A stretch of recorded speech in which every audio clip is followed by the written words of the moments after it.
Leaders without education create bad habits. Follow me. Let's go. Hello, everybody. This is JJ Hardy with Victory Leadership Coaching, and I am here with another guest. You guys see me run my mouth on here all the time. I just love that I'm able to showcase all these other wonderful people on here. But today I'm with Michael Humel, and we're actually going to talk about leadership styles. But, we'll talk about leadership styles after this wonderful human being gets to introduce himself to you guys. So, Michael, you want to give an introduction to my audience real quick? My name is Michael Hummel. I have a business called Wheels and Warriors. It's a copywriting business and speaking business. My mission in life is to end the judgment and assumptions surrounding disability.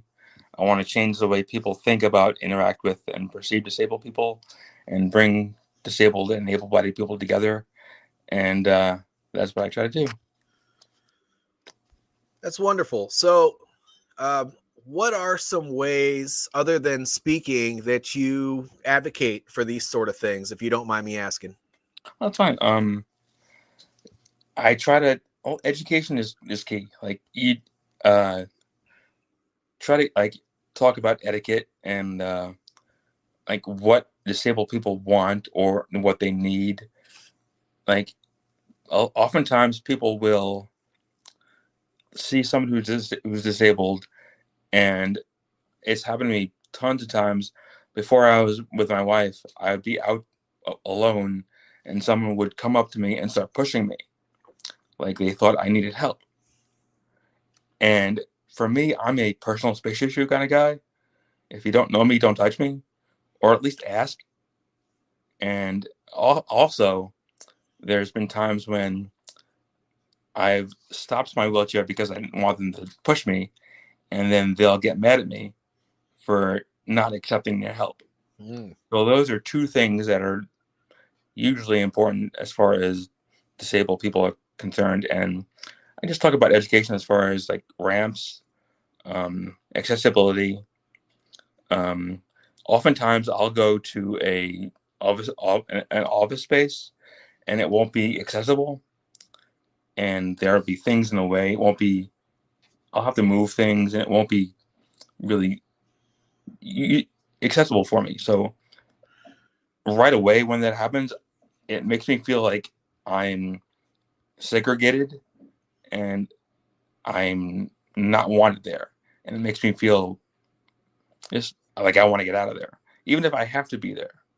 So what I talk about is just mostly education and just trying to see where we're coming from and what we need, because most of the time, all the time, all we want is for people to treat us like everyone else.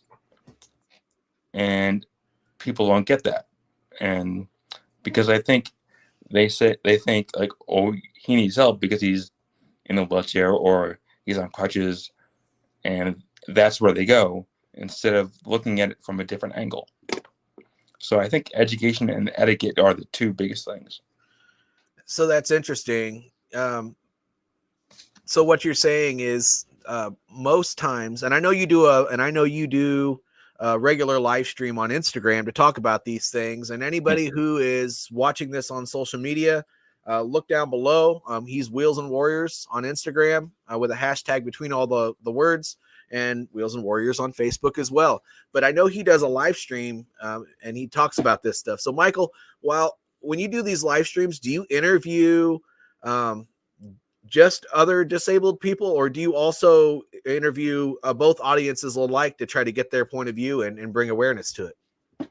I have two shows. One I do is Power and Accessibilities with my buddy Nick, and it's just basically us just taking a subject and talking about it for like 30 minutes to an hour.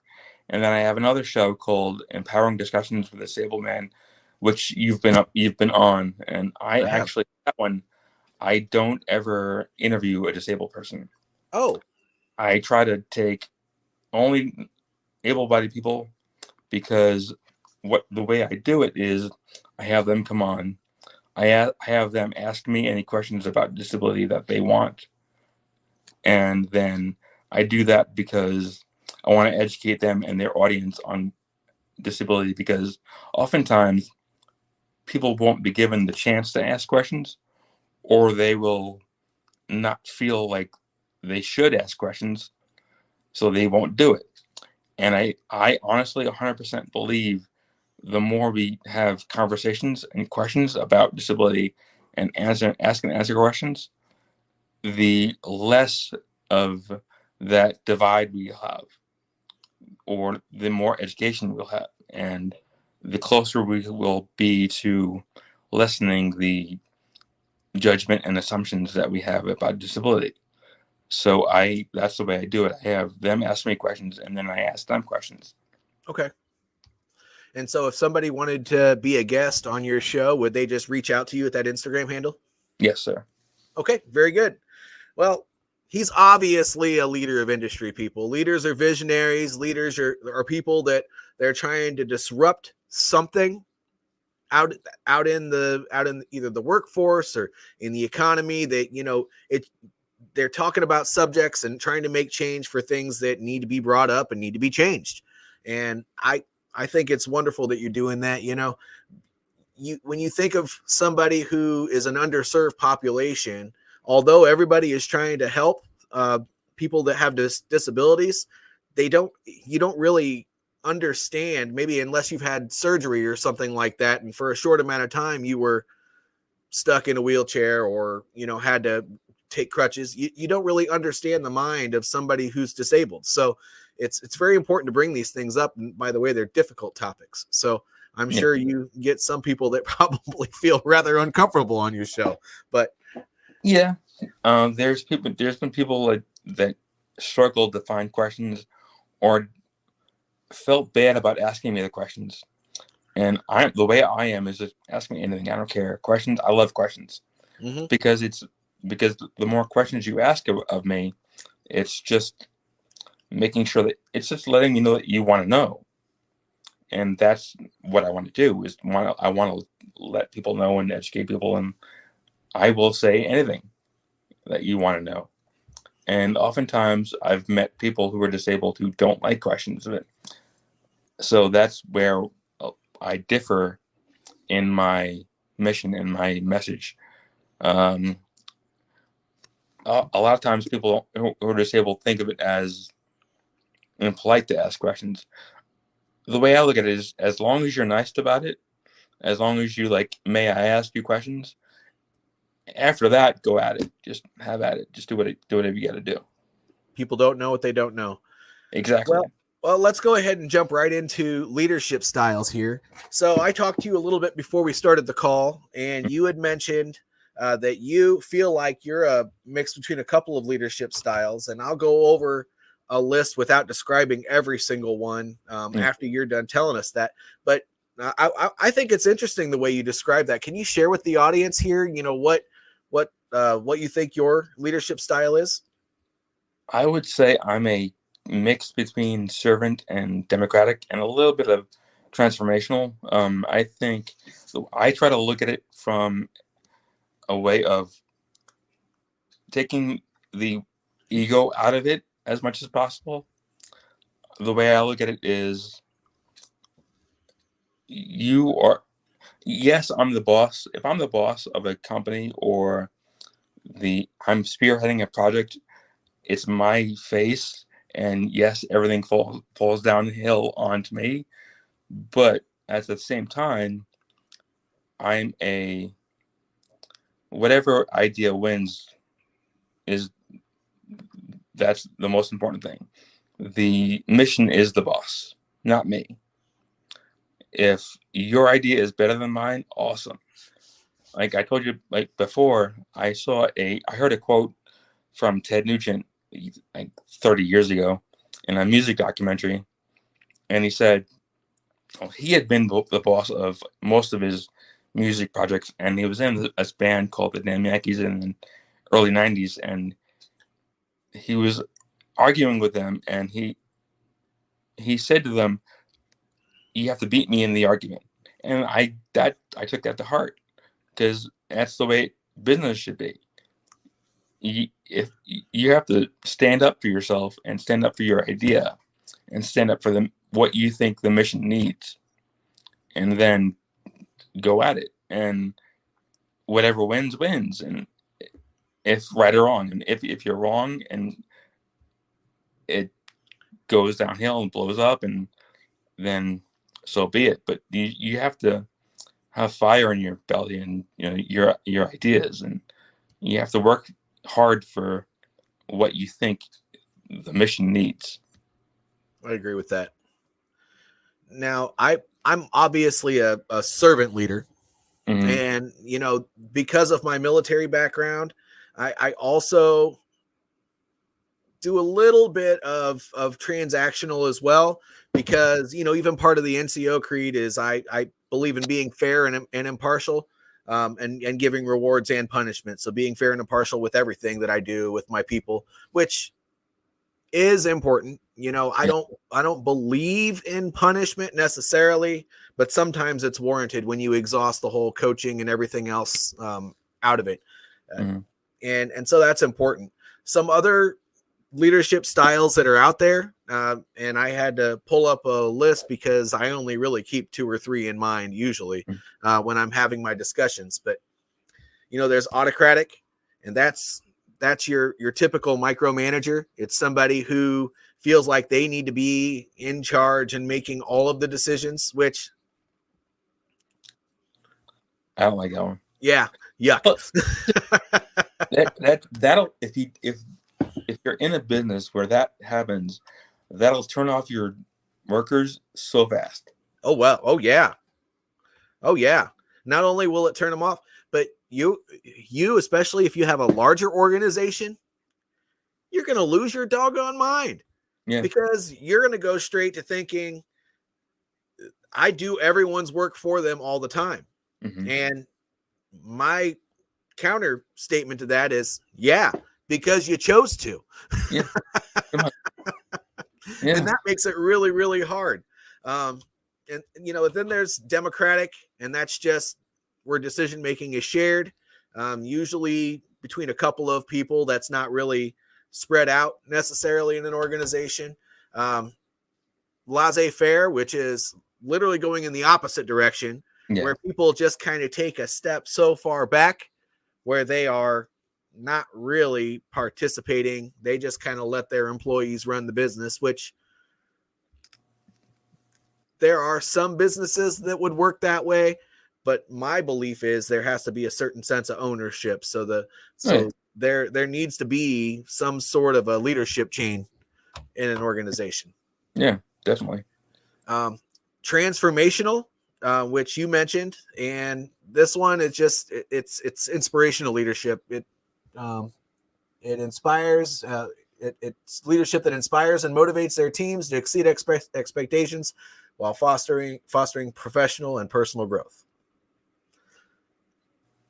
And there are levels with this one. So transformational is a very good leadership style. There's nothing wrong with that.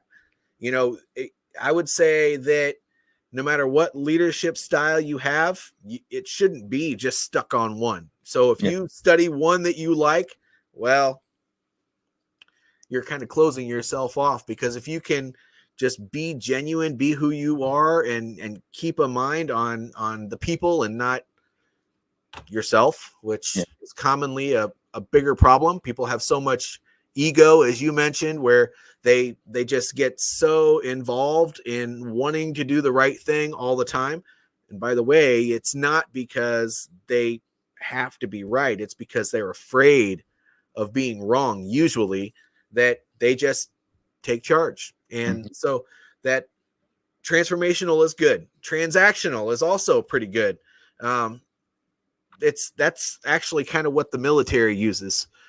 Obviously, people develop their sub styles within that, but that one is built on a system where you are motivating people through rewards and punishment.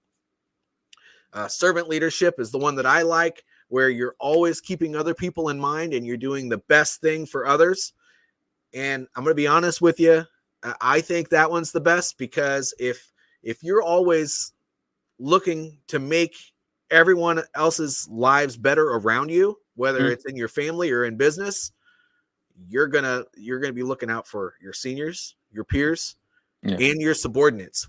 And honestly speaking, everybody serves everybody else anyway. I mean, every job serves the organization, which means everybody serves everybody.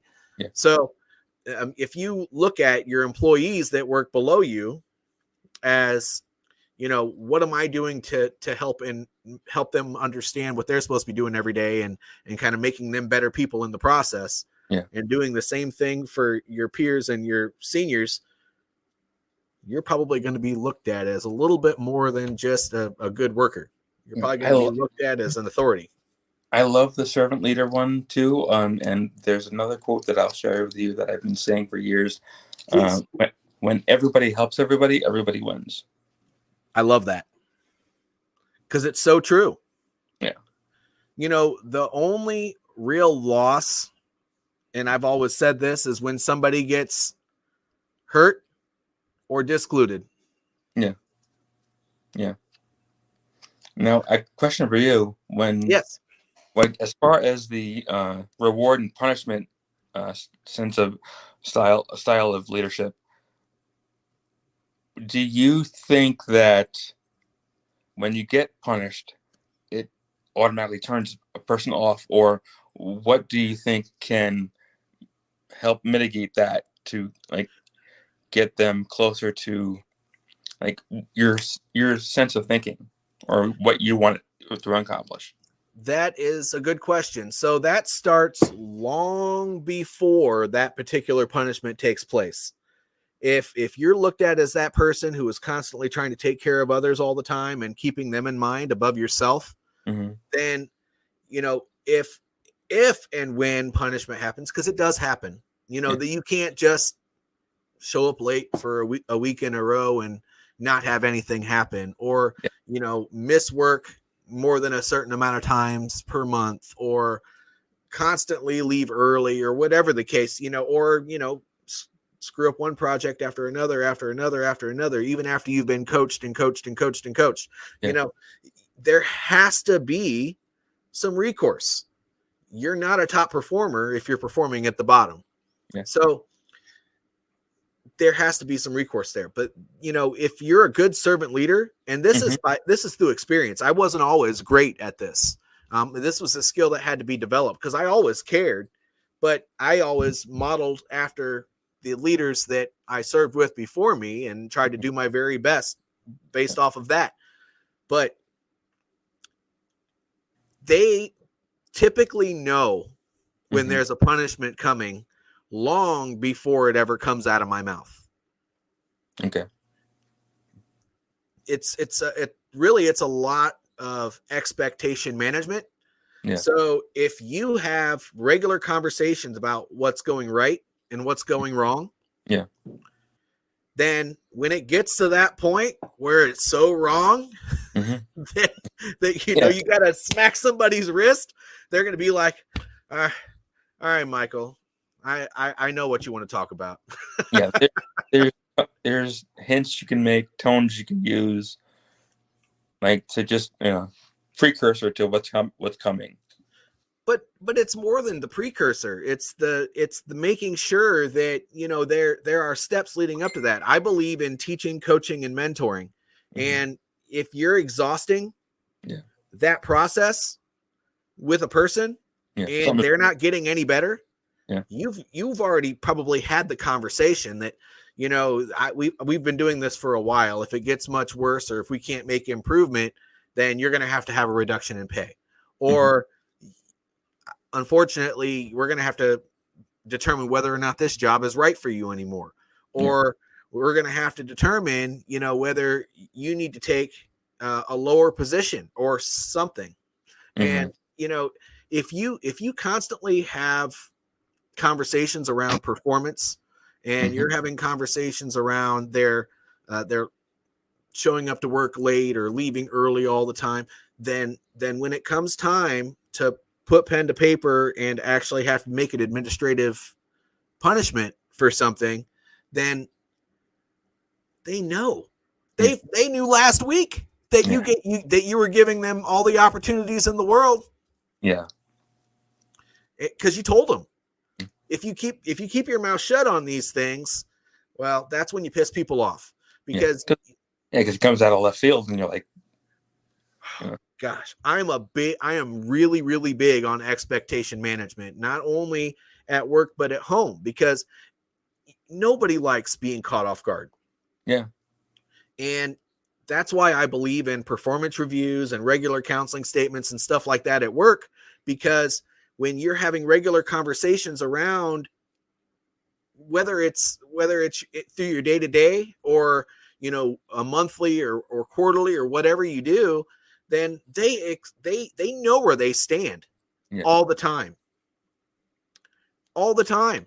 There's not one moment, except for maybe halfway through a month, if you do monthly counseling statements or performance reviews, or maybe halfway through the quarter, where they're like, oh crap, sometimes I start screwing up a little bit and I'm not sure if anybody else is noticing.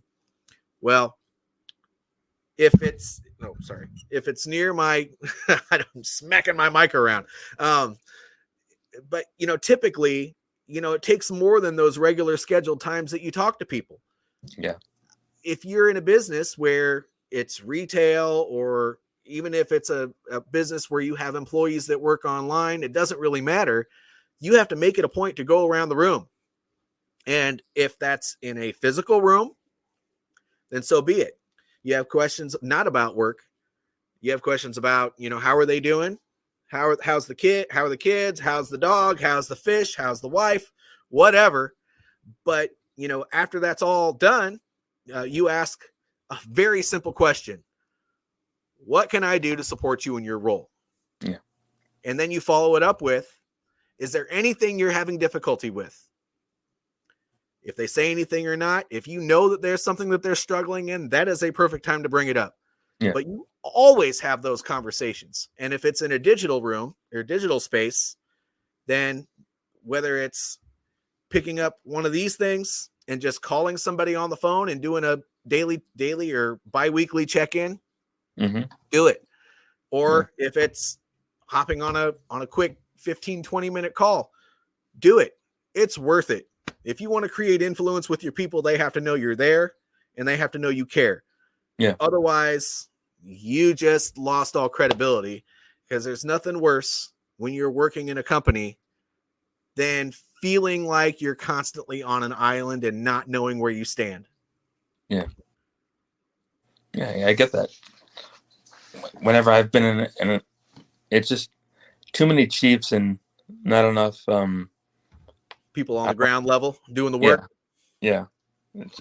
Yep. Too many bosses and not enough organization to where, like, if you are working for someone and you think that you don't matter and you think that they don't know your name, that's not a good thing. It's not a good place to be. Well, let's talk about how you make that a culture, because we have all these leadership styles, and I'm glad I stopped at number 7 because I was starting to get bored reading off that sheet. But have you ever heard of decentralized leadership? I have not. So decentralized leadership is the idea, and it's actually an organizational model where you are spreading the decision making out within the organization. So there's not one figurehead or just two figureheads or whatever in an organization making all decisions. You're spreading the responsibility and the decision making out. And when you do that, it does a number of things. It makes things more efficient, because most people, honestly speaking, have a bunch of managers and assistant managers, and they don't know how to use them. Yeah. That's how you use them. You trust them, and you allow them to make decisions in their own lane and take care of their own people and just report the status back after you're done. But then on top of that, you can create a culture of leadership when you do that. And that's through training. That's through regular conversation and making sure that you have a clear mission and vision and a style that you want to promote in your company. And when you do that, you can actually mold the way that your company operates. Not enough people know the meaning of the word delegation. They don't sometimes. And delegation and trust, those are kind of hand in hand. Oh yeah, And definitely. that usually they don't come together because there's fear hovering over the top. Well, if I release a little bit of this decision making over to this person, or if I let this person make a decision or give them this responsibility, then it's going to be screwed up because it's not going to get done the way that I would do it. Yeah. Oops. Well, who cares about how you would do it? Mm-hmm.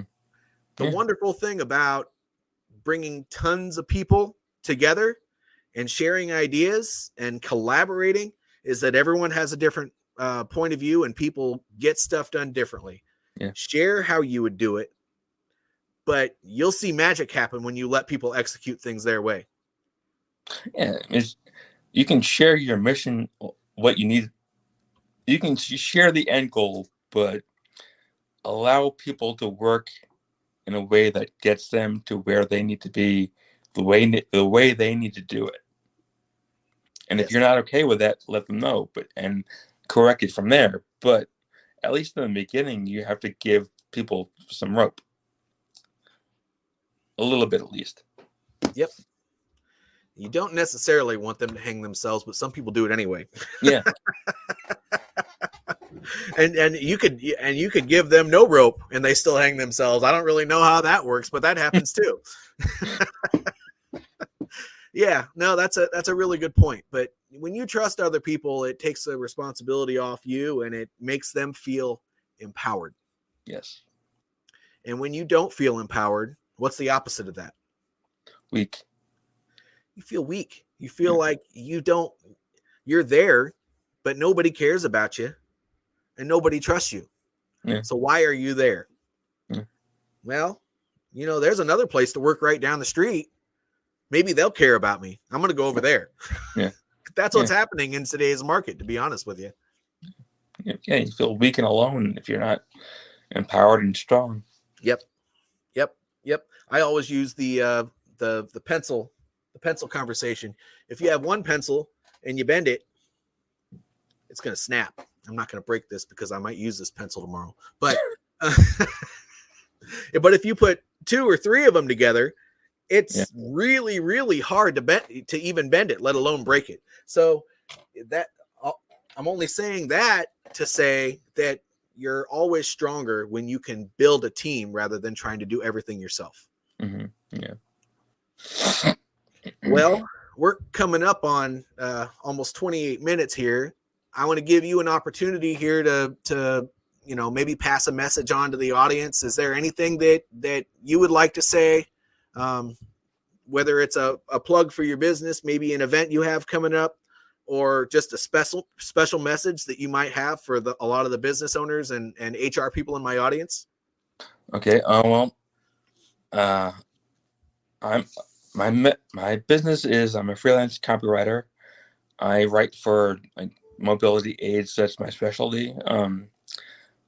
For businesses, the message I would give is just if you have a brick and mortar business, try to do what you can to make it accessible. Don't create barriers that don't need to be there. And number two, try to have it easier between your employers and employees and customers who might be disabled. Just have empathy, have respect. Don't assume, don't judge, and if you're going to ask questions, just be polite first, and just open up the doors to that conversation.